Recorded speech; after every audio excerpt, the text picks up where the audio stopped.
보험 영업사원이던 한 여성이 외출해서 일을 보다가 밤새도록 집에 돌아오지 않고 실종되었습니다.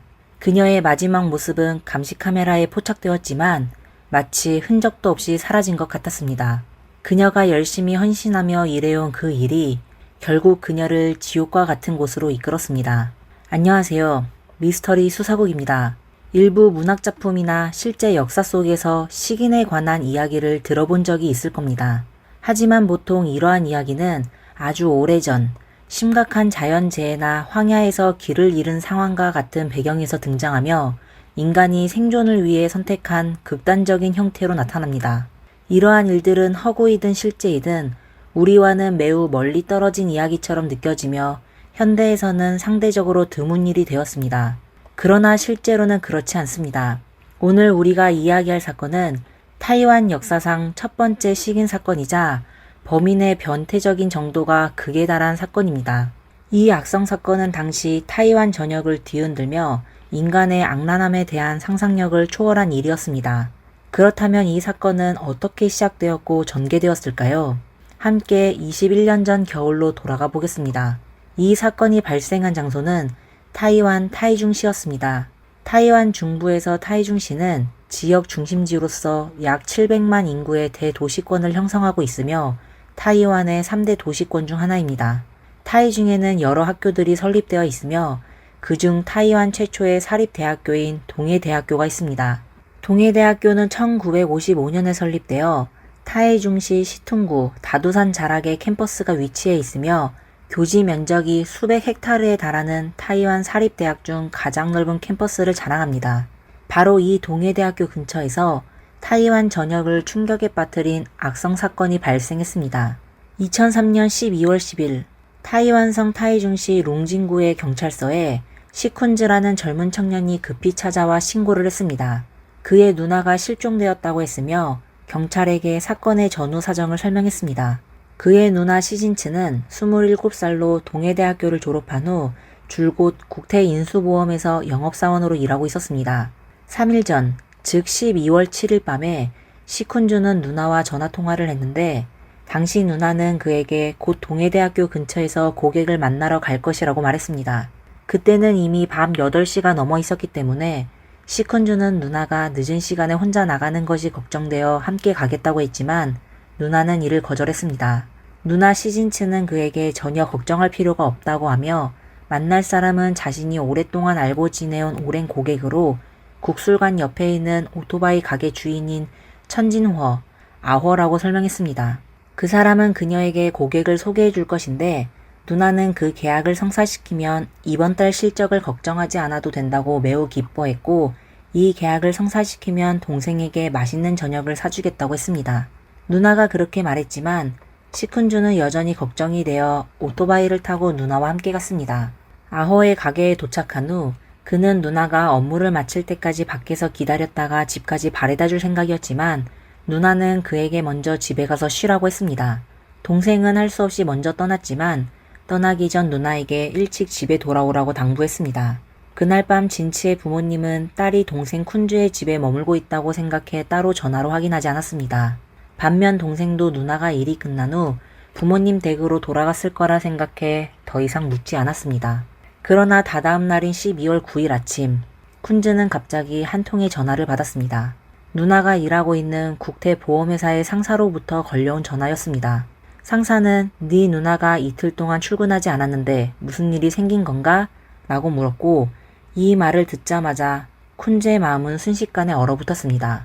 쿤즈는 경찰에게 누나 진츠가 오랜 기간 교제해온 남자친구가 있지만 두 사람은 동거하지 않고 여전히 부모님과 함께 살고 있다고 말했습니다. 주변 사람들의 눈에 진츠는 키가 크고 미인은 아니지만 아주 청순한 외모를 가진 사람이었습니다. 그녀는 착하고 성실한 밝은 성격을 지니고 있었으며 주변 친구들도 매우 단순하고 복잡한 이성 관계가 전혀 없었습니다. 하지만 동생 쿤즈는 누나에게 항상 구애하는 이들이 많다는 것을 알고 있었기에 평소에 누나를 보호하는 역할을 맡고 있었습니다. 누나가 이틀 동안 출근하지 않았다는 소식을 들은 쿤즈는 곧바로 손에 있던 일을 내려놓고 가장 먼저 누나가 갔던 그 오토바이 가게를 찾았습니다. 그 가게는 룽징양 싱싱로에 위치한 3층짜리 작은 건물로 1층은 수리공장, 2층과 3층은 주로 잡다한 물건을 쌓아두거나 거주 공간으로 사용되고 있었습니다. 이곳은 동해대학교에서 길 하나만 건너면 되는 가까운 위치에 있으며 길을 오가는 사람들이 분주히 지나치곤 했습니다. 쿤즈는 서둘러 1층 가게로 들어가 보니 짧은 머리를 한 중년 남자가 오토바이를 수리하고 있었는데 이 남자가 바로 이 가게의 주인 아허였습니다. 쿤즈가 누나의 행방을 묻자 아허는 7일 밤에 분명히 진츠와 만나기로 했지만 급한 일이 생겨 두 사람은 잠깐 몇 마디만 나누고 진츠를 돌려보냈으며 다음에 다시 만나기로 했다고 대답했습니다. 쿤즈는 이 대답에 만족하지 않았는지 오토바이 가게의 이곳저곳을 모두 살펴보겠다고 고집부렸습니다. 그가 안으로 들어가려 하자 아허가 그를 막아섰습니다. 그는 입에서 욕설을 퍼부으며 쿤즈를 밀어냈고 가게의 셔터문을 내리며 쿤즈를 내쫓았습니다. 쿤즈는 경찰에게 자신이 느끼기에 뭔가 잘못되었다고 말했습니다. 누나를 잘 아는 그는 누나가 집에 돌아오지 않는 경우가 전혀 없었으며 말도 없이 사라질 리가 없다고 확신했습니다. 그는 오토바이 가게 주인 아허가 누나에게 불순한 의도를 품고 해를 끼쳤을 것이라고 생각했습니다. 그래서 다음날 아침 시 가족은 다시 아허의 수리가게로 찾아가 집안을 살펴보게 해달라고 요구했습니다. 뜻밖에도 아허는 이전의 거칠고 난폭한 태도와는 달리 매우 친절하게 시 가족을 맞이하며 집안을 보여주었습니다.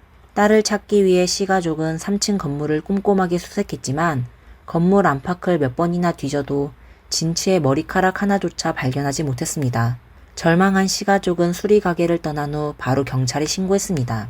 하지만 의심만으로는 충분하지 않았고 확실한 증거가 필요했습니다. 이 사건에서 아허라는 이름이 당시 형사반장인 탕거창에게 즉시 경각심을 일으켰습니다. 사실 아허의 이름은 이미 경찰의 특별 감시 명단에 올라 있었습니다. 탕 반장은 1991년 3월 1일 동해대학교의 재학생이었던 쉬루이 펀이라는 여대생이 아허의 오토바이 가게에서 실종된 사건을 기억하고 있었습니다. 당시 쉬루이 펀은 용돈을 벌기 위해 보험 판매원으로 일하고 있었으며 아허와 접촉한 적이 있었습니다. 두 사람은 보험 계약을 체결하기 위해 만날 약속을 했고 이 때문에 아허는 당시 사건의 첫 번째 용의자로 지목되었습니다.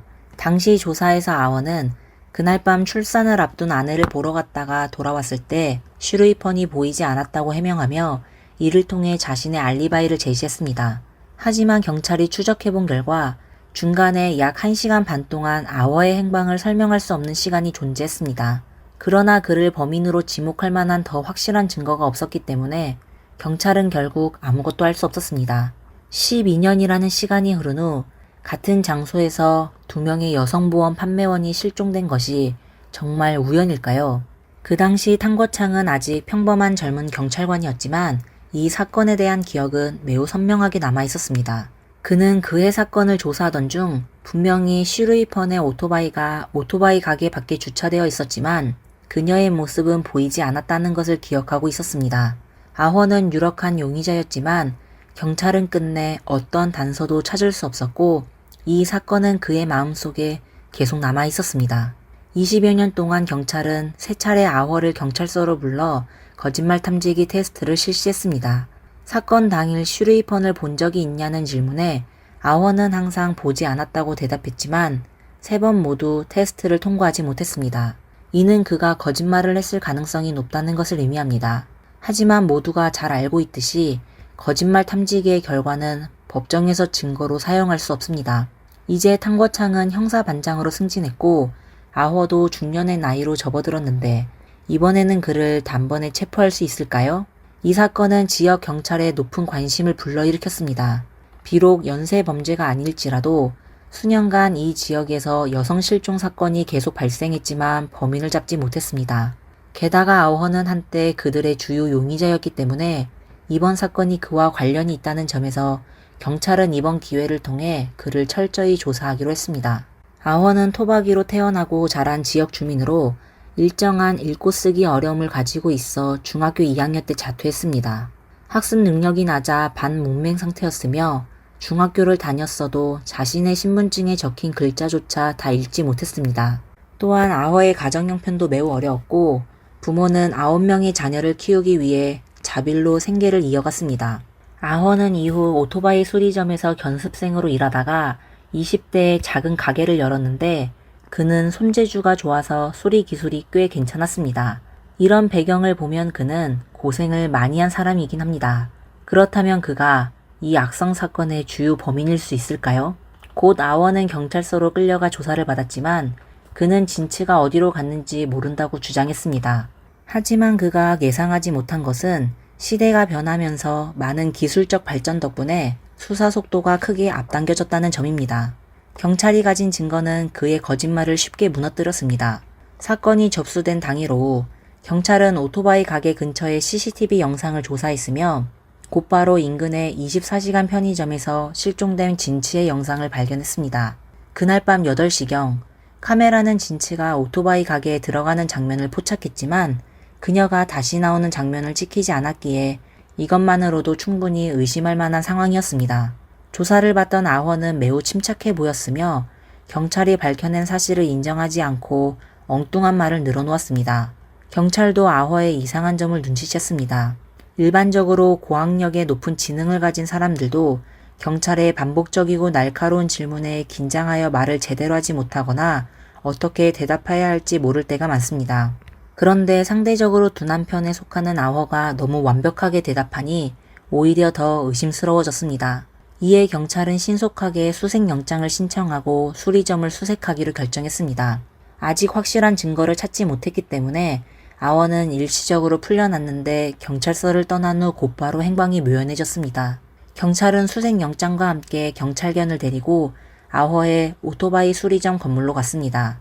당시 셔터문이 굳게 닫혀 있었고 아무리 문을 두드려도 응답이 없어서 경찰은 아허가 이미 도망쳤을 가능성이 크다고 분석했습니다. 그러나 지금 가장 시급한 것은 이 건물 안에 어떤 유의미한 단서가 있는지 확인하는 것이었습니다. 경찰은 아허의 아내에게서 오토바이 수리점의 예비 열쇠를 입수했습니다. 문을 열고 들어가자마자 1층 가게가 보였고 그 안에는 아직 수리되지 않은 오토바이 한 대가 놓여져 있었습니다. 바닥은 온통 어지럽혀져 있어서 무엇이 유용한 것인지 무엇이 쓰레기인지 구분하기 어려웠습니다. 이어서 경찰은 2층의 거실로 올라갔는데 그곳은 오랫동안 청소되지 않은 듯한 느낌을 주었고 여기저기 기름때가 묻어 있었습니다. 그런데 욕실의 욕조만은 유난히 반짝거리고 깨끗했으며 최근에 닦은 듯한 흔적이 뚜렷했습니다. 경찰이 아직 분석을 마치기도 전에 옆에 있던 경찰견이 갑자기 크게 짖기 시작하며 경찰관을 3층으로 이끌었습니다. 모두가 그 뒤를 따랐고 경찰견은 스테인레스 재질의 원통형 물탱크 앞에서 멈추더니 점점 더 크게 짖었습니다. 긴장된 분위기가 순식간에 감돌았고 동시에 물탱크에서 코를 찌르는 악취가 풍겨져 나왔습니다. 타이완에서는 이러한 가정용 물탱크가 흔히 사용되며 주로 물을 저장하는 용도로 사용됩니다. 그러나 이 물탱크 외부에는 두꺼운 때가 끼어 있어 오랫동안 사용되지 않은 듯 보였습니다. 이 안에는 과연 무엇이 들어있는 걸까요? 경찰이 물탱크의 뚜껑을 열자마자 모든 사람들이 본능적으로 코를 막았습니다. 썩은 냄새가 진동을 했고 물탱크 바닥에서 그 냄새의 근원을 찾게 된 경찰은 아주 무거운 검은색 비닐봉지 2개를 꺼냈습니다. 봉투를 열자 그곳에 있던 모든 사람들이 경악했습니다. 그 안에는 잘려나간 머리와 사지, 그리고 잘게 썬 살점, 살이 발라진 백골, 그리고 정체를 알 수 없는 내장으로 보이는 것들이 들어있었습니다. 경찰은 현장을 즉시 봉쇄하고 계속해서 이 건물을 수색했습니다. 곧이어 그들은 쓰레기통에서 파손된 노키아 휴대전화를 발견했고 이어서 2층 욕실에서 루미놀 시약을 뿌렸습니다. 곧 2층 욕실의 욕조 주변 벽과 바닥에서 여기저기 파란색 형광 반응이 나타났습니다. 이 반응은 약 30초 정도만 지속되기 때문에 수사관들은 신속히 사진을 찍어 기록했습니다. 이를 통해 이곳이 사건의 첫 번째 범행 장소임을 확인할 수 있었습니다. 진치의 동생과 부모는 소식을 듣고 가장 먼저 현장에 달려왔으며 그들은 경찰의 만류에도 불구하고 발견된 유해 앞으로 다가갔습니다. 이미 심하게 부패했지만 진치의 아버지는 머리만 보고도 단번에 자신의 딸임을 알아보고는 울부짖으며 쓰러지고 말았습니다. 이때 또 다른 것을 발견했는데 아허의 방 구석에서 몸을 둥글게 말고 있는 굵은 무늬의 뱀이 있었고 이를 본 사람들은 모두 경악했습니다. 이어서 경찰은 대량의 성인물과 몇 가지 성적 도구들을 발견했는데 이를 통해 아허의 특이한 성적 취향을 엿볼 수 있었습니다. 이에 모든 혐의가 아허에게로 집중되었지만 그는 이미 흔적도 없이 사라졌습니다. 도대체 그는 어디로 간 것일까요? 아허의 아내에 따르면 당시 아허는 39살이었으며 부부 사이에는 3명의 아들이 있었습니다. 처음에는 그들의 생활이 그럭저럭 괜찮았고 아허의 수리 기술도 이웃들에게 인정받아 이 오토바이 수리점을 열게 되었습니다. 하지만 그녀가 아허를 떠나기로 결심한 주된 이유는 그의 특이한 성적 취향을 더 이상 참을 수 없었기 때문이었습니다. 겉으로는 내성적이고 성실한 성격의 아허였지만 그의 이면에는 아무도 알지 못하는 또 다른 모습이 있었습니다. 아허는 때때로 집에 돌아가고 싶지 않아 했으며 어릴 때 집에서 자주 매를 맞은 탓에 혼자서 황량한 들판으로 나가 작은 동물들을 잡아 학대하곤 했습니다. 결혼 후에도 집에서 뱀을 키우기 시작해 아이들뿐만 아니라 가족들도 무서워했으며 이웃들조차 방문하기를 꺼려했습니다.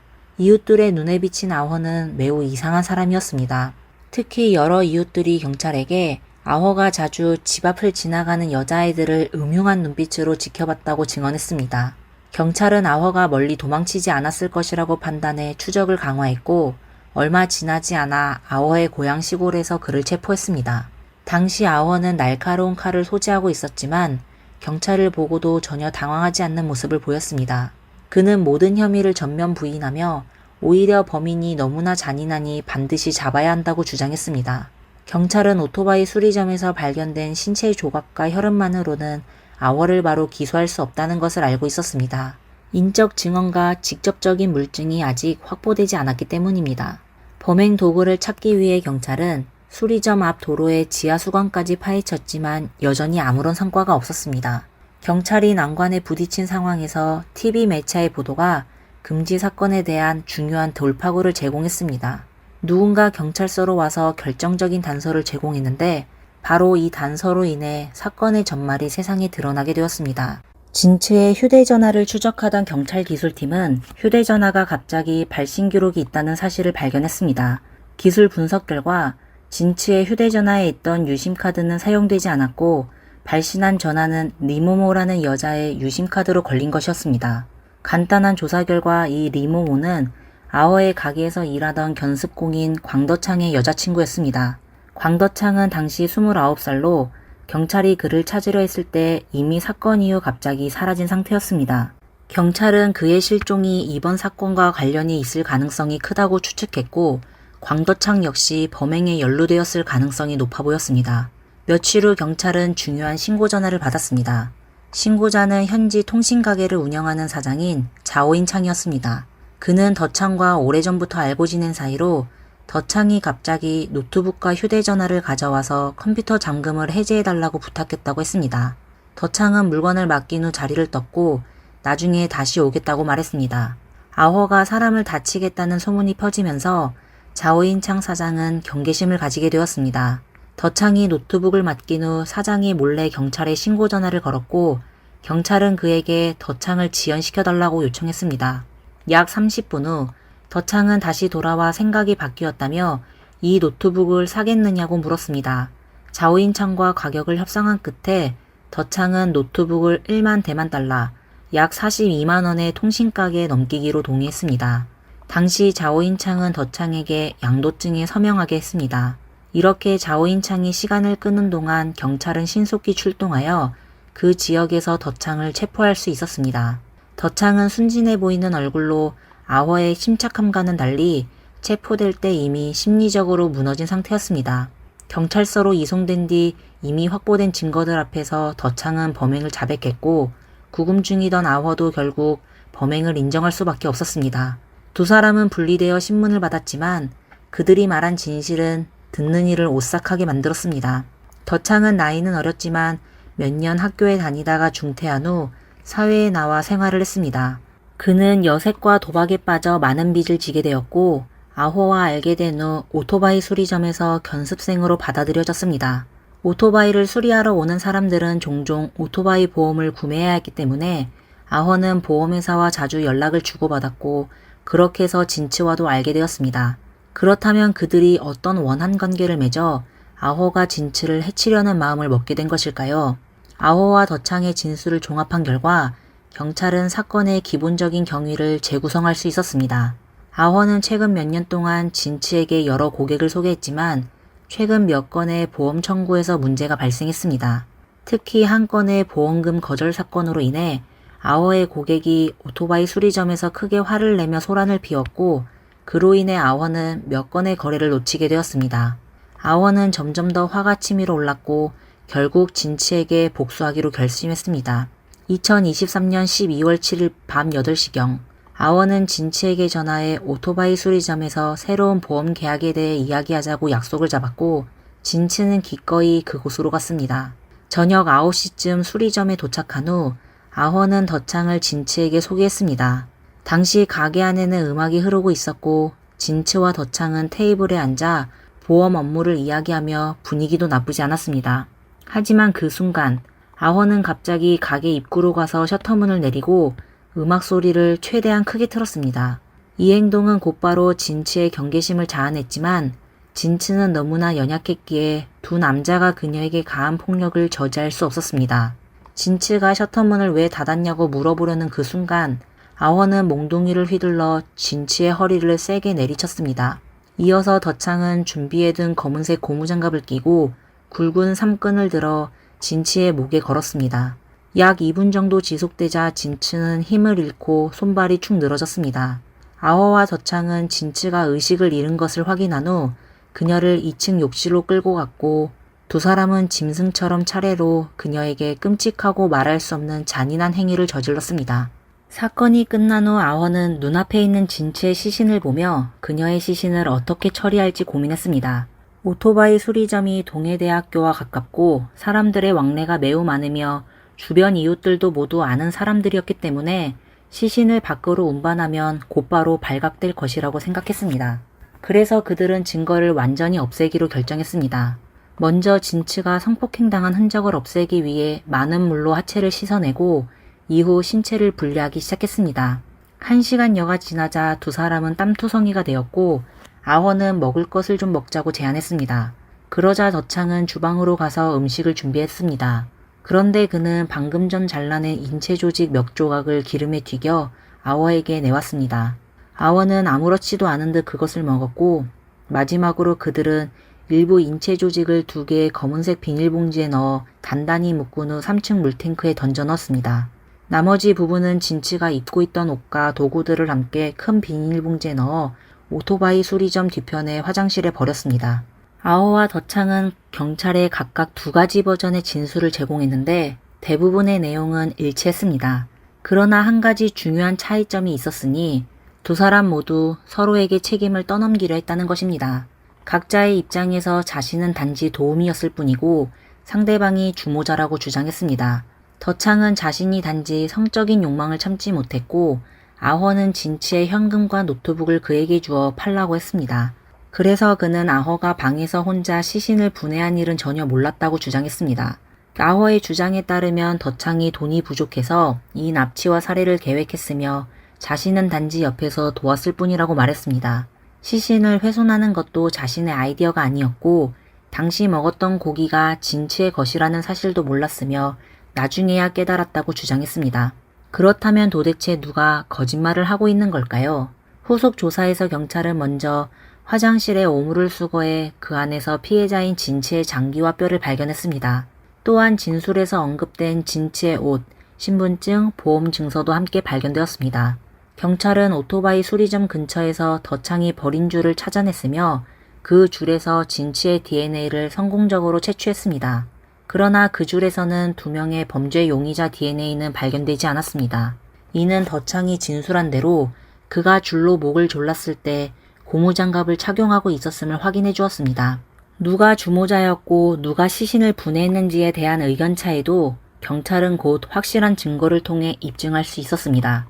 법의학자는 시신 검사를 통해 진치의 사망 시각이 12월 7일 밤 10시경으로 추정된다고 발표했습니다. 단시간 내에 한 사람이 독립적으로 시신을 완전히 분해하는 것은 사실상 불가능한 일입니다. 따라서 경찰은 두 사람이 공모하여 범죄를 저질렀다는 결론을 내렸습니다. 아오와 덧창에 대한 신문 과정에서 그들은 진술을 계속해서 바꾸었고 때로는 사람을 해쳤다고 말하다가도 다시 강하게 부인하곤 했습니다. 신문중 덕창은 심각한 정신문제를 겪고 있다는 판정을 받아 정신과 치료를 받아야 했습니다. 인육을 먹었다는 주장에 대해서도 아원은 입장을 번복했습니다. 특히 판결이 가까워질수록 그는 법정에서 인육을 먹은 적이 없다고 강하게 주장했습니다. 하지만 많은 언론은 이미 그를 식인마로 묘사하고 사건을 보도했는데, 그러다가 이후에 열린 재판 중 아워가 했던 한마디가 모든 사람을 소름 끼치게 만들었습니다. 고기 맛은 채식이든 육식이든 별 차이가 없다. 이는 경찰로 하여금 12년 전 실종된 여대생 슈르이펀을 떠올리게 했습니다. 슈르이펀은 채식주의자였는데 그녀 역시 같은 운명을 맞이한 것일까요? 그러나 정말 안타깝게도 경찰은 슈르이펀 사건과 아워를 연결할 수 있는 어떠한 증거도 찾을 수 없었습니다. 이로 인해 슈르이펀의 가족과 사건 담당 경찰관들은 마음속에 영원히 풀리지 않는 응어리를 남기게 되었습니다. 수년에 걸쳐 7번의 재판을 거치면서 아워와 덕창의 진술은 계속해서 변했습니다. 덕창은 자신이 진츠를 성폭행한 것만을 인정했을 뿐 사람을 해치거나 인육을 먹은 적은 없다고 부인했습니다. 반면 아워는 자신이 성폭행을 하고 인육을 먹은 사실을 인정했지만 사람을 해친 것은 아니라고 주장했습니다. 2004년 1심에서 검찰은 아워에게는 사형을, 덕창에게는 징역 20년을 구형했는데 최종 선고에서 두 사람 모두 사형을 선고받았습니다. 2005년 상급 법원에서도 사건을 재검토한 후 두 사람에게 모두 사형을 확정했습니다. 결국 2007년 타이완 고등법원 타이중지부는 고의상해죄로 아워와 덕창에게 사형을 선고했습니다.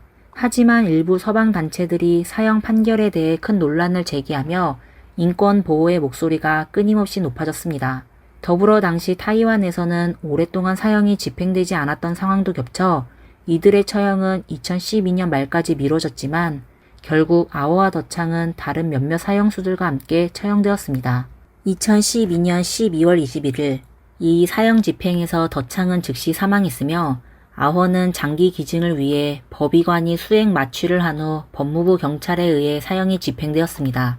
아워는 사망 후 즉시 지역 병원으로 이송되어 장기 적출이 이루어졌습니다. 그러나 의학단체, 의학윤리 및 인권단체들은 사형수의 장기 기증을 학대와 고문으로 간주했기 때문에 법무부는 논란을 피하기 위해 사형수의 자발적 장기 기증 여부와 상관없이 더 이상 장기 기증을 조사하지 않았습니다. 설령 사형수가 사전에 자발적으로 장기를 기증했다고 밝히더라도 법무부는 이를 원칙적으로 실행하지 않았습니다. 따라서 아워는 타이완에서 마지막으로 장기 기증을 완료한 사형수가 되었습니다. 이 타이완 전역을 충격에 빠뜨린 식인 사건에서 아워는 4개월 넘게 구금된 동안 줄곧 이례적으로 침착한 모습을 보였고 처음부터 끝까지 죄책감을 전혀 느끼지 않았습니다. 이에 전문가들은 그를 반사회적 인격 장애로 진단했습니다. 이 이야기는 미국의 고전 공포영화 양들의 침묵에 등장하는 변태 식인마 한니발을 떠올리게 합니다. 이 영화는 많은 사람들에게 범죄 심리에 대한 관심을 불러일으켰습니다.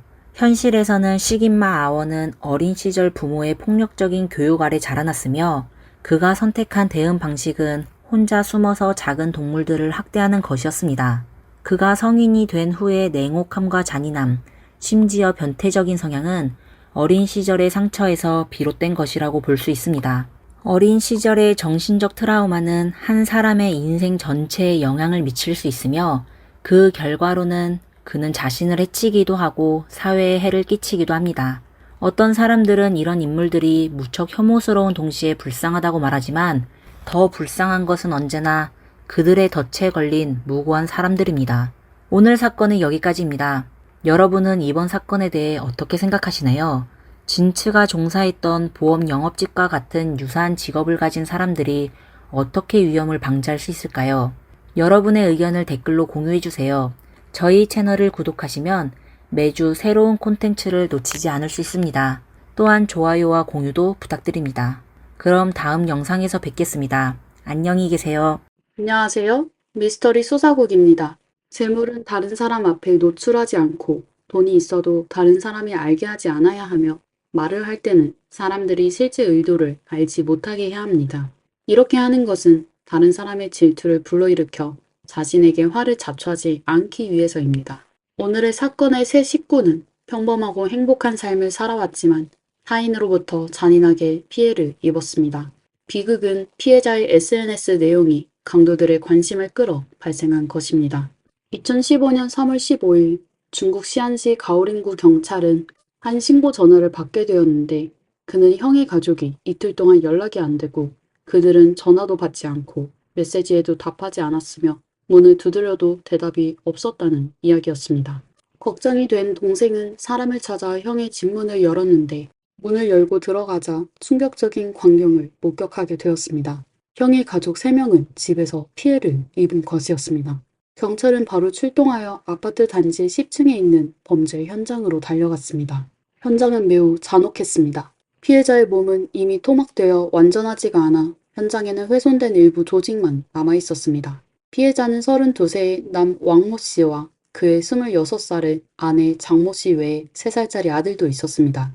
현장을 조사한 결과 피해자의 현관문과 창문은 모두 훼손된 흔적이 없어 경찰은 지인이 범행을 저지른 것으로 추측하였습니다. 경찰은 신고 접수 하루 전인 3월 14일에 아파트의 CCTV 영상을 확보하여 3월 14일 오후 16시 59분쯤 한 수상한 남성이 엘리베이터에 진입한 사실을 발견하게 됐습니다. 그 남자는 20살 정도였으며 빨간 셔츠를 입고 있었습니다. 그리고 엘리베이터 내부의 CCTV 영상을 확인한 결과 그는 10층 엘리베이터에서 내려 피해자의 집으로 들어간 것이 확인되었습니다. 시간을 확인해 보면 그는 범죄를 저지를 시간이 충분했습니다. 2시간 45분 뒤 피해자는 그날 밤 21시 45분쯤 엘리베이터에서 나왔는데 그 당시 옷을 갈아입은 것으로 확인되었습니다.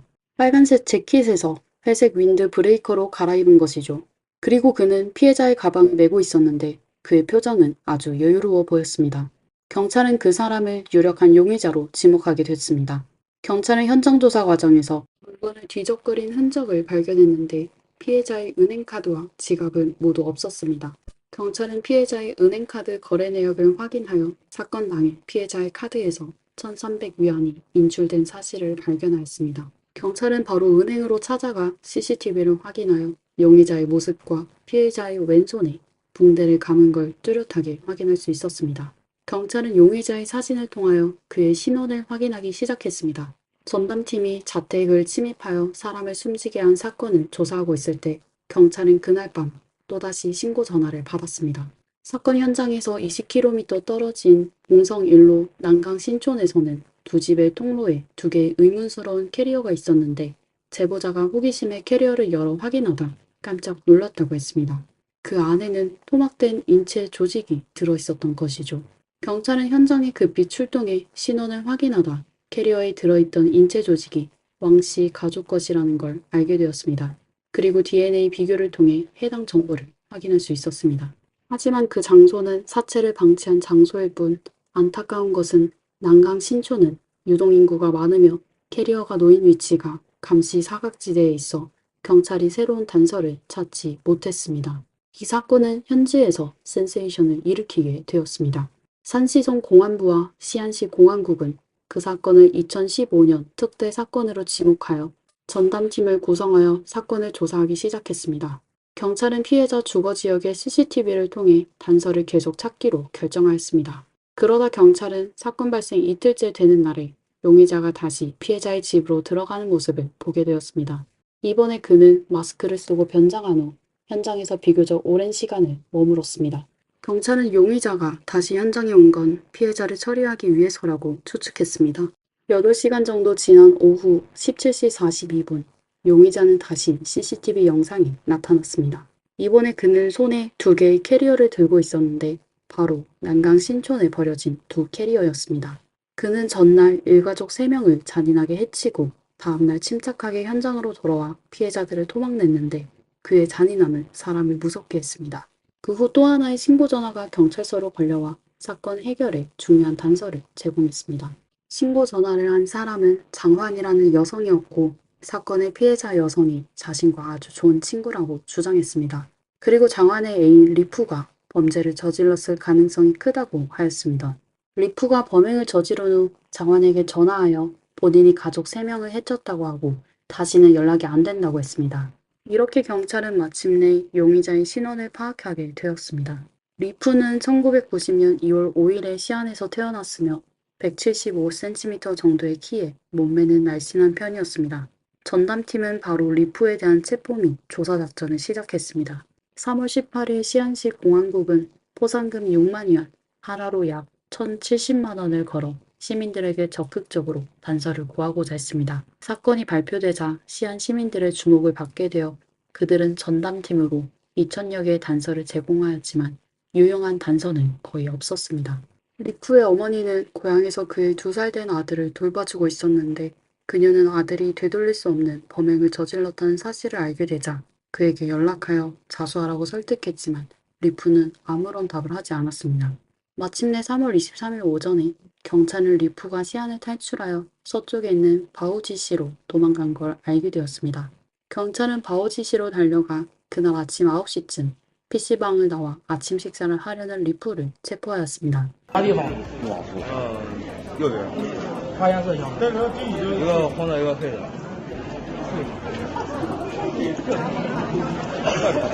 哪个排长？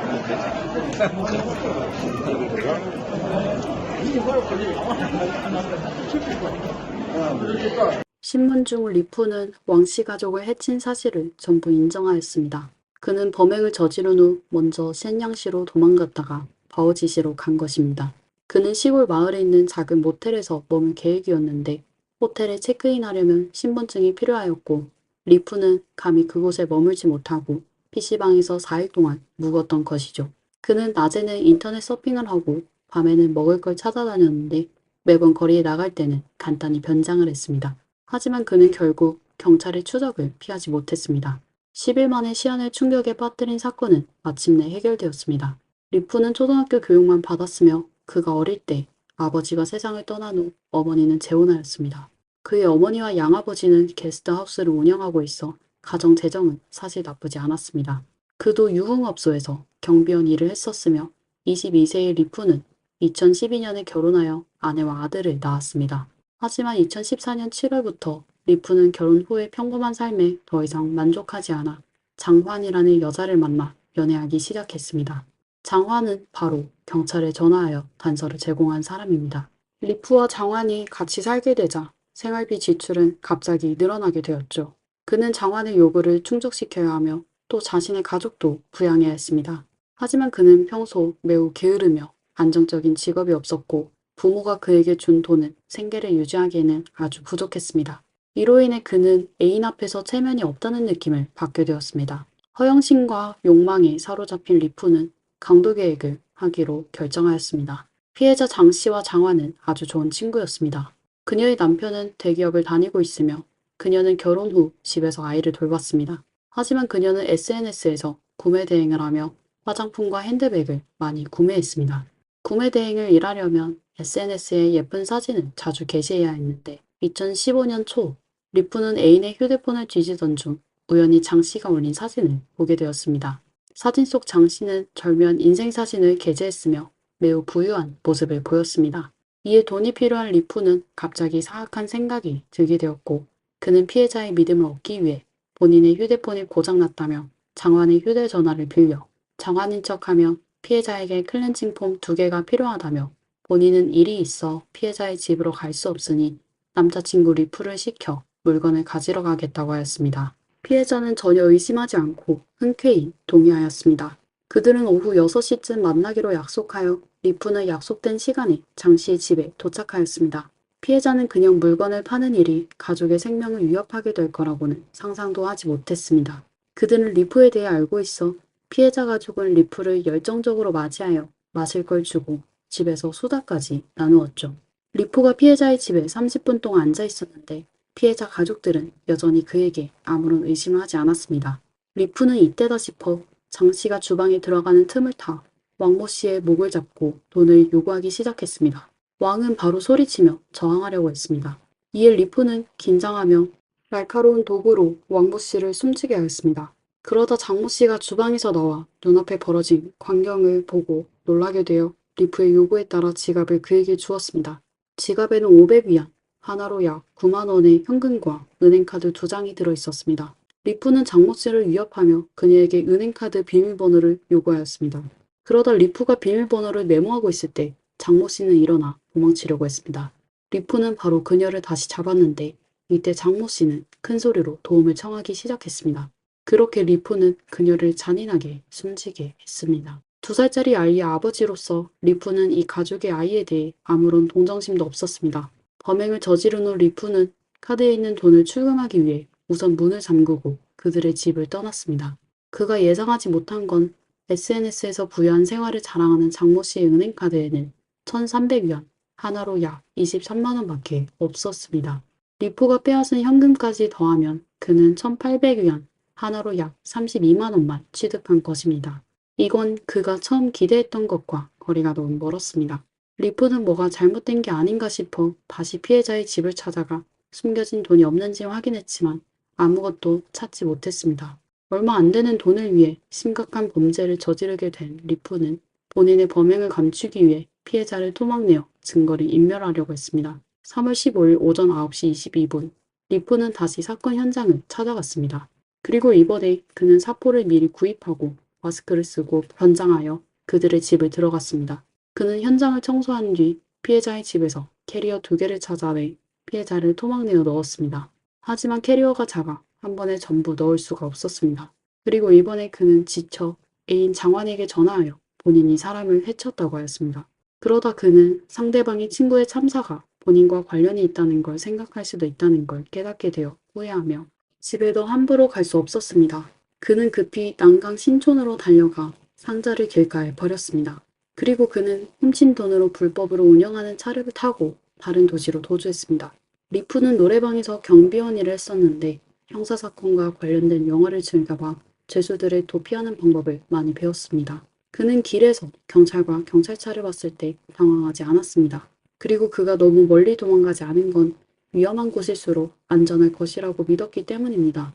그는 24시간 운영되는 PC방에서 갇혀 어디도 가지 못하고 숨어야 했습니다. 리프는 어머니가 보낸 자수하라는 문자를 받았고 온라인에서 그에 대한 수배 영장도 받지만 결코 자수하려고 하지 않았습니다. 사건 발생 10일 후 그가 체포됐을 때 그의 몸에는 614.5위안, 하나로 약 11만 원 뿐이었습니다. 나중에 리프는 장모 씨가 SNS에 올린 예쁜 사진이 사실 인터넷에서 다운로드한 것임을 알게 되었습니다. 그녀 가족의 경제적 여건도 사실 좋지 않았습니다. 리프 본인의 탐욕과 무식함으로 되돌릴 수 없는 길을 가게 된 것이죠.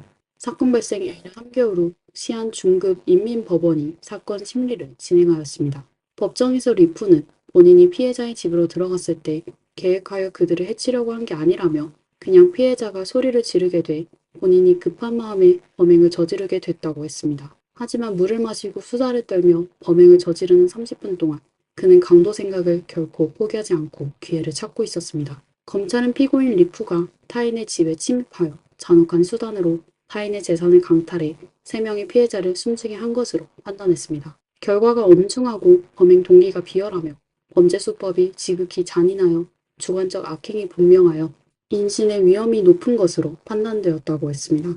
여러 증거에 리프는 마침내 법정에서 유죄를 인정했습니다. 2016년 6월 14일 현 시 중급 인민법원은 리프에게 1심의 사형을 선고하고 그에게 종신 정치권을 박탈하고 개인 재산을 모두 몰수했으며 피해자의 가족에게 장례비와 기타 비용 83,178.5위안, 하나로 약 1,485만 원을 배상하게 했습니다. 2017년 9월 리프는 처형됐습니다. 돈은 인간 본성의 추악함을 드러낼 수 있는 마법의 거울만 같았습니다. 리프는 어렸을 때부터 교육을 제대로 받지 못하여 성인이 돼서도 게으르게 살아왔습니다. 그가 접할 수 있는 사람들은 그를 이익에만 집중하게 만들고 생명에 대한 존중이나 인생의 의미에 대해 사고하지 못하게 만들었습니다. 그는 어떤 시험도 견딜 수 없게 되어 돈이라면 그의 양심을 압도할 수 있게 했습니다. 그가 약간의 유혹에 인간성을 잃게 된 것이죠. 그는 가족을 무시하고 바람을 피우며 심지어 내연녀와 동거까지 했습니다. 그리고 다른 사람이 돈이 있다는 걸 알고 그걸 독차지하려고 했습니다.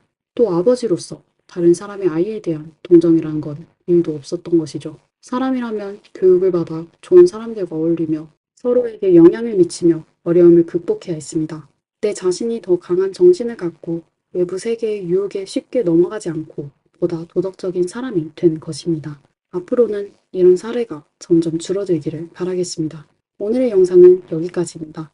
영상을 재미있게 보셨다면 좋아요와 구독 부탁드리겠습니다. 항상 응원해주셔서 감사합니다. 다음 영상에서 뵙겠습니다. 안녕하세요.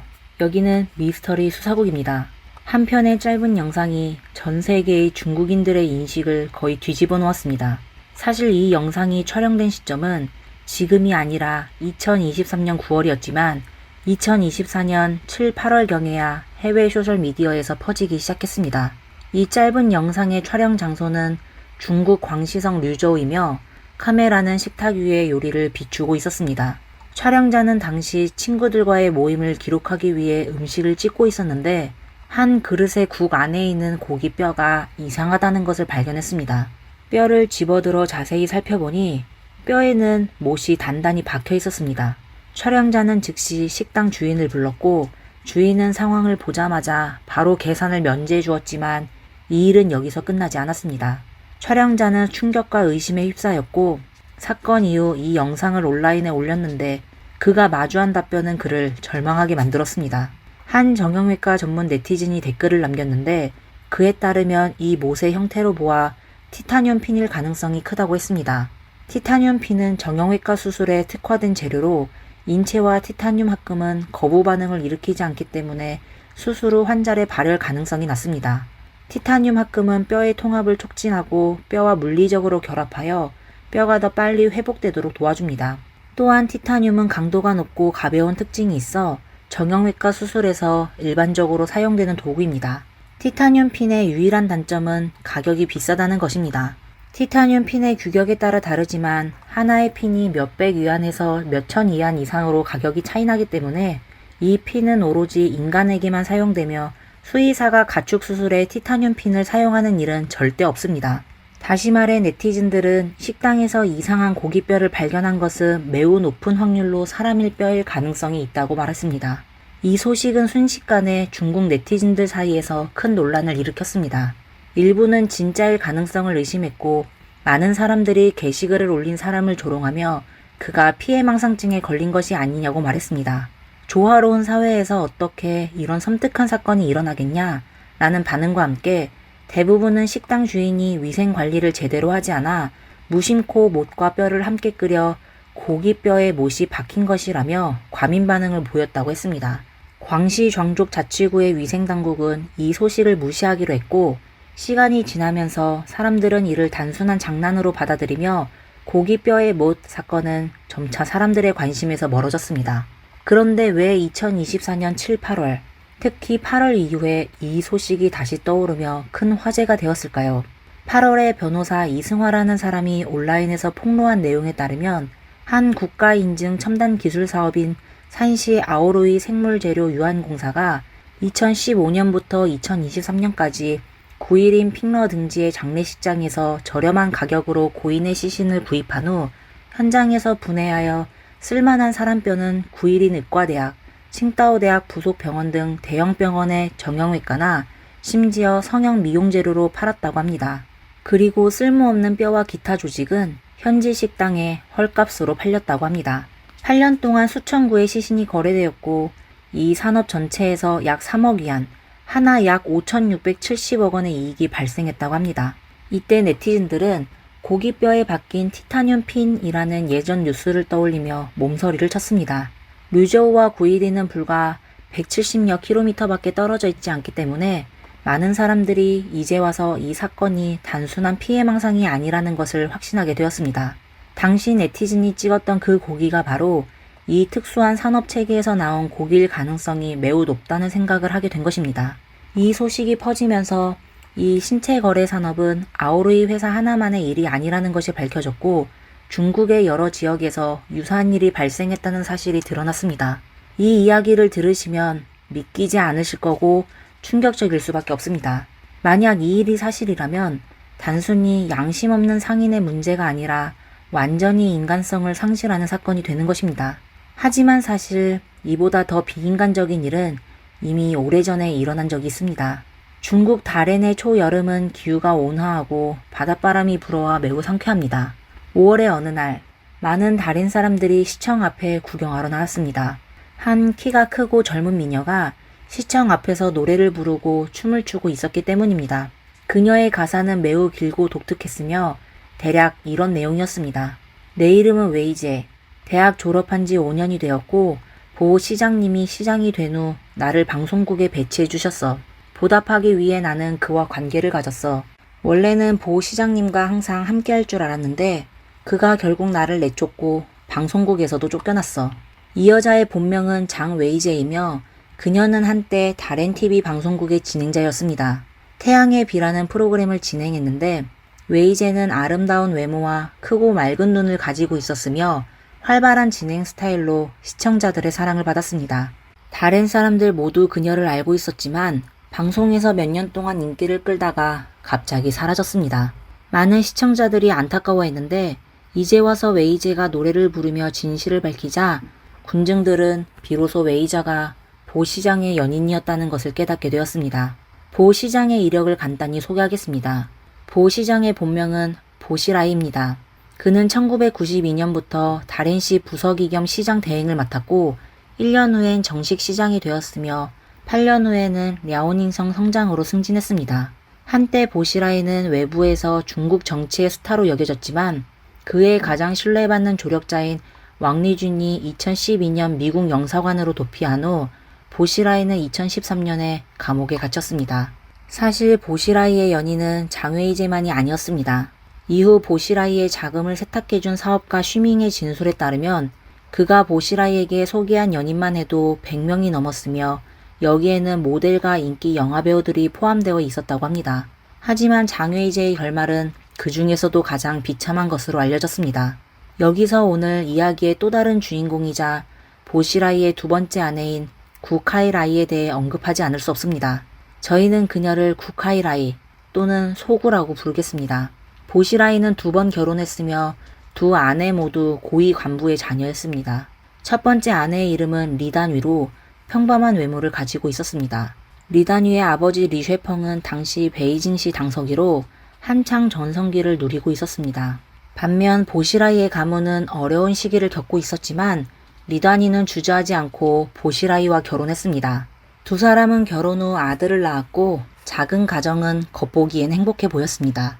특수 시기가 끝나면서 보시라이의 아버지 보이보가 정치적 지위를 회복하게 되었고 상황은 역전되었습니다.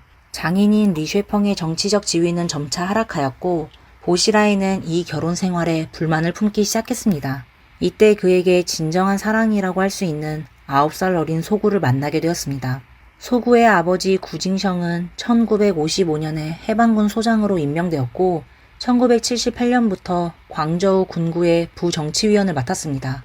보시라이는 망설임 없이 힘든 시간을 함께했던 첫 번째 아내 리단위를 버리고 소구와 가정을 꾸렸습니다.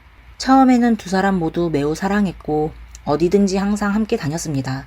하지만 보시라이가 점차 승진하고 소구가 나이가 들어감에 따라 매력적인 보시라이의 곁에는 당연히 새로운 여인이 함께하지 않을 수 없었습니다. 그렇게 해서 장웨이제를 비롯한 많은 이름 모를 여자들이 나타난 것입니다. 그러나 소구도 당하고만 있을 사람은 아니었습니다. 그녀는 1978년 베이징 대학 법학과에 입학하여 중국 최초의 직업 변호사 중 한 명이 되었고 보시라이가 다렌 시장을 맡고 있을 때 변호사 사무소를 열었습니다. 다렌에서 사업을 하는 모든 기업들은 앞다투어 많은 돈을 지불하고 소구를 그들의 변호사로 고용했는데 이는 그녀를 통해 보시라이와의 관계를 맺기 위함이었습니다. 소구의 변호사 사무소는 심지어 홍콩과 미국에도 진출했고 매년 수억 위안의 수입이 보시라이 가문으로 흘러들어갔습니다. 소구는 또한 매우 영리해서 일찌감치 싱가포르 영주권을 취득하고 아들을 영국으로 유학 보냈습니다. 소구는 절대로 겸손하고 순종적인 아내가 아니었기에 보시라이는 첫 번째 아내를 대했던 것처럼 그녀를 함부로 대할 수 없었습니다. 보시라이의 모든 스캔들은 드러나지 않았지만 소구는 그 사실을 모두 알고 있었고 보시라이가 겉으로라도 가정을 유지하기만 하면 그녀는 크게 상관하지 않았습니다. 이처럼 같은 집에 살지만 다른 방에서 자고 같은 침대에서 자도 다른 이불을 덮고 같은 이불을 덮어도 등을 돌리고 자는 상황은 중국 고위 관리 과정에서 흔한 일이었으며 사실 소구 자신도 혼외 관계를 맺고 있었습니다. 2012년 소구는 고의 상해죄로 사형 판결을 받았으나 집행이 유예되었습니다. 그녀가 살해한 대상은 누구였을까요? 바로 영국인 닐 헤이우드입니다. 그는 소구의 연인으로 널리 알려져 있었으며 동시에 보시라이 가문의 해외 자산 운영을 도왔던 중요한 인물이었습니다. 보시라이는 아내의 애매한 관계를 묵인한 것으로 보입니다. 소구가 오래된 연인 헤이우드를 과감하게 살해할 결단을 내린 것은 아마 이번이 그녀의 첫 범죄가 아니었기 때문일 것입니다. 이는 오늘 이야기와도 연결됩니다. 웨이제 이야기로 돌아가서 그녀는 보시라이의 달콤한 말을 진심으로 믿고 자신이 소구를 대신해 정식으로 시장 부인이 될 수 있을 거라 생각했습니다. 그러나 버림받고 나서야 그게 사실이 아님을 깨달았습니다. 하지만 웨이제는 자존심이 매우 강한 사람이었고 어릴 때부터 모두의 사랑을 받으며 자라온 그녀가 이런 모욕을 견딜 수 없었기에 결국 소란을 피우기 시작했습니다. 웨이제는 다른 시청 앞에서 랩쇼를 벌이며 자신과 보시라이의 스캔들을 노래로 불렀고 이로 인해 다렌 전체가 이를 알게 되었습니다. 이후 그녀는 베이징으로 가서 고발을 시도했습니다. 누구를 찾았고 어떻게 고발했는지는 아무도 모르지만 일부 베이징 시민들은 이미 보시라이의 스캔들을 알고 있었습니다. 그 이유는 웨이제가 보시라이가 자신에게 쓴 사랑의 서약을 작은 에세이로 작성해 그것을 인쇄하여 각 가정의 우편함에 넣었기 때문입니다. 결국 고발은 성공하지 못했고 웨이제는 오히려 큰 화를 불러일으켰습니다. 다렌으로 돌아오자마자 그녀는 즉시 체포되어 다렌 제1구치소에 수감되었습니다. 죄명은 무엇이었을까요? 사실 추측할 필요도 없이 국가기밀 유출이었습니다. 당시 웨이제는 임신 중이었다고 전해지며 체포된 지 얼마 지나지 않아 소구가 구치소를 방문해 웨이제와 만났다고 합니다. 그런데 그 만남 이후 다음날 웨이제는 흔적도 없이 사라졌고 그 이후로는 아무 소식도 들리지 않았습니다. 그녀에 대한 정보는 인터넷에서도 거의 찾아볼 수 없고 고향이나 출신지조차 확인할 수 없습니다. 온라인에 남아있는 사진 몇 장이 전부입니다. 이 사건의 과정은 문회보 전직 기자의 폭로와 여러 매체의 보도를 바탕으로 간단하게 분석하고 정리한 것입니다. 웨이제가 어디로 갔는지 아무도 알지 못했고 아무도 감히 묻지 않았습니다. 그러다 대중의 시야에 섬뜩한 전시회가 등장했습니다. 그 전시회는 바디월드라는 이름으로 2004년 베이징에서 열렸으며 이는 세계 순회 전시회의 일환이 되었습니다. 이 전시회에서는 총 17개의 다양한 형태의 인체 표본과 160여 개의 인체기관 표본이 전시되어 있습니다. 모든 표본은 플라스티네이션 처리 과정을 거쳤습니다. 이 기술은 독일인 균터 폰 하겐스가 1977년에 발명한 것으로 인체 조직의 수분과 지방을 실리콘 에폭식 수지 또는 폴리에스터 같은 고분자로 대체하여 인체를 영구적으로 보존하고 부패나 변형을 막는 원리입니다. 이는 해부학적 발전을 위한 기술적인 진보였고 그 결과 하겐스는 각국에서 시신을 구매해 인체 표본을 만들기 시작했습니다. 보시라이는 다렌 시장으로 재직하던 중 하겐스가 다렌에 폰 하겐스 생물 플라스티네이션 회사를 설립하는 것을 직접 승인했습니다. 이 회사는 인체 가공 산업에 종사하는 곳으로 다렌 첨단기술 산업단지 내에 위치하며 3만 평방미터에 달하는 부지를 차지하고 있었습니다. 2003년에 공사가 시작되었으며 수백 명의 직원을 고용해 매일 바쁘게 시신을 처리했습니다. 이 기간 동안 하겐스는 중국인 제자 수이홍진도 길러냈습니다. 바디월드 베이징 전시의 모든 인체 표본은 다렌에서 온 것이었습니다. 그런데 왜 가공 공장을 다렌에 세웠을까요? 이후 료망동방의 한 기사, 신체 공장 조사에 따르면 하겐스의 공개 자료에서 중국은 신체 공급이 충분하며 플라스티네이션 표본을 제작하는 데 필요한 화학 원료와 장비 비용이 외국보다 2~3배 저렴하다고 기록되어 있습니다. 즉 원료 공급이 충분하고 가격이 저렴하다는 것이 하겐스가 생산기지를 중국에 세운 중요한 이유 중 하나였습니다. 그렇다면 왜 신체 공급이 충분했는지는 뒤에서 다시 다루겠습니다. 이렇게 바디월드 전시가 열렸고 관람객들은 호기심을 가지고 전시를 보러 갔지만 별로 좋은 반응을 얻지는 못했습니다. 당시 시나닷컴의 보도에 따르면 전시가 열릴 당시 현장은 매우 한산했고 한 젊은 여성이 첫 전시품을 보자마자 비명을 지르며 코너로 뛰어가 입을 막고 구토하려는 생리적 충동을 억누르려 애썼다고 합니다. 이런 표본은 해부학에 대해 전혀 접해본 적 없는 일반인에게는 강렬한 충격이었기 때문입니다. 그래서 관객과 언론은 이 전시회를 시체 전시라고 불렀습니다. 2005년 전시회가 다렌에 왔습니다. 다렌 TV 방송국의 몇몇 직원들도 전시회를 관람했는데 그들은 한 특이한 표본에 주목했습니다. 임신 8개월의 여성이었죠. 표본을 보면 이 여성은 생전에 키가 크고 얼굴 윤곽이 뚜렷해 매우 청초한 미인이었을 것이라고 추정되었습니다. 하지만 방송국 직원들은 그 표본을 보면 볼수록 섬뜩한 기분이 들었습니다. 왜냐하면 그 표본의 키, 체형, 얼굴 윤곽이 실종된 동료 웨이제와 매우 닮아 있었기 때문입니다. 이때부터 웨이제가 살해된 후 인체 표본이 되었다는 소문이 빠르게 퍼지기 시작했습니다. 그러나 일부 사람들은 온라인에서 반박했습니다. 표본의 귀 모양이 웨이제의 귀와 명백히 다르다는 것이었습니다. 하지만 인체의 플라스티네이션 처리 과정에서 웨이 같은 연골이나 결합 조직 부위는 윤곽이 다소 변하는 것이 정상이며 다만 광대뼈 같은 부위는 변형 가능성이 적다는 의견도 있습니다. 지금까지 표본의 얼굴을 복원하여 웨이제와 비교한 전문 기관은 없었기 때문에 이는 단순한 추측에 불과합니다. 그러나 확실한 것은 웨이제가 완전히 자취를 감췄다는 사실입니다. 그리고 섬뜩한 소문이 몇 년 동안 퍼진 후에도 그녀는 어떤 형태로도 나타나거나 해명을 하지 않았기에 이미 그녀가 세상에 없을 가능성이 매우 높다는 점입니다. 이때 일부 언론과 관람객들은 분노의 비난을 쏟아냈습니다. 다롄 공장의 이 시신들은 도대체 어디서 온 것인가? 얼마나 많은 중국 가정이 하겐스가 자신의 친척을 이런 표본으로 만드는 것을 허락했는가? 하겐스는 급히 자신의 웹사이트에 성명을 내고 시신은 모두 중국 경찰로부터 왔다고 밝혔습니다. 즉 자신은 단지 인체를 받는 역할만 했을 뿐이라는 것이었지만 그 이면에는 이 사람들이 처형된 죄수들이라는 암시가 담겨 있었습니다. 그런데 이상한 점은 거의 모든 표본에서 사망자가 생전에 총살당한 흔적이 전혀 나타나지 않았다는 것입니다.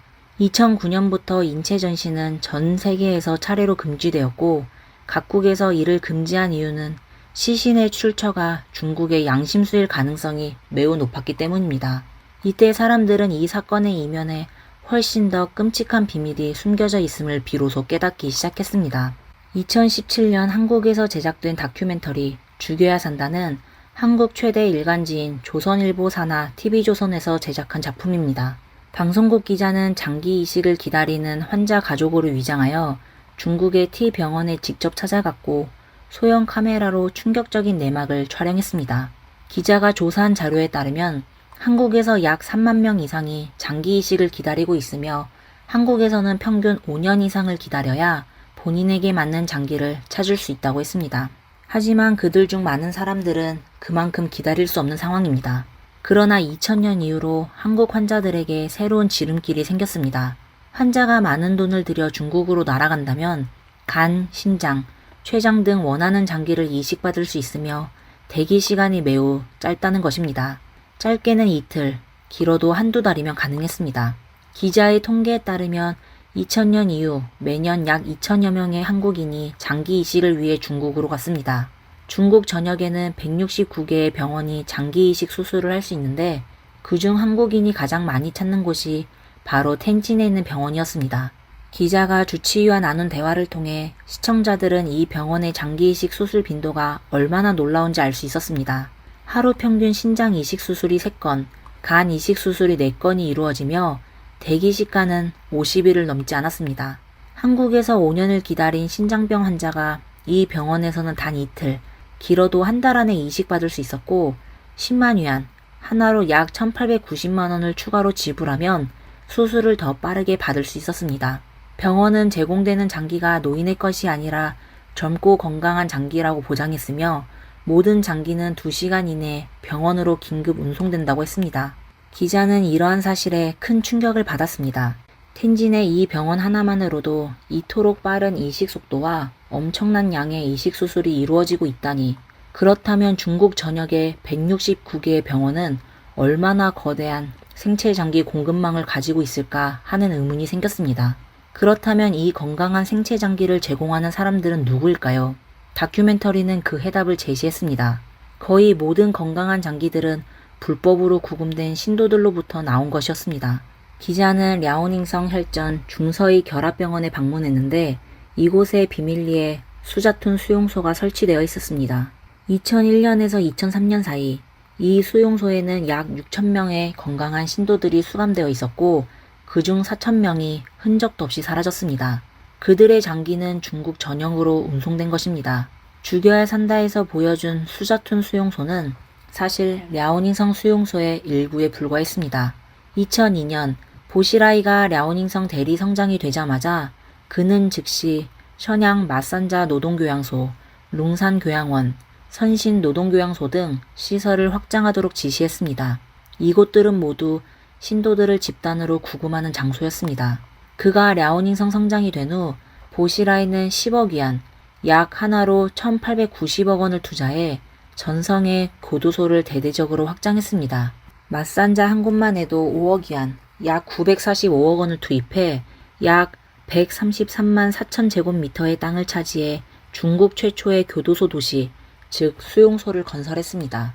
교도소를 도시처럼 만들어버렸으니 하겐스가 왜 중국에는 신체 공급망이 넉넉하고 풍부하다라고 감탄했는지 이제 이해가 될 것입니다. 왜 이런 끔찍한 일들이 오늘날 중국에서 계속해서 일어날 수 있을까요?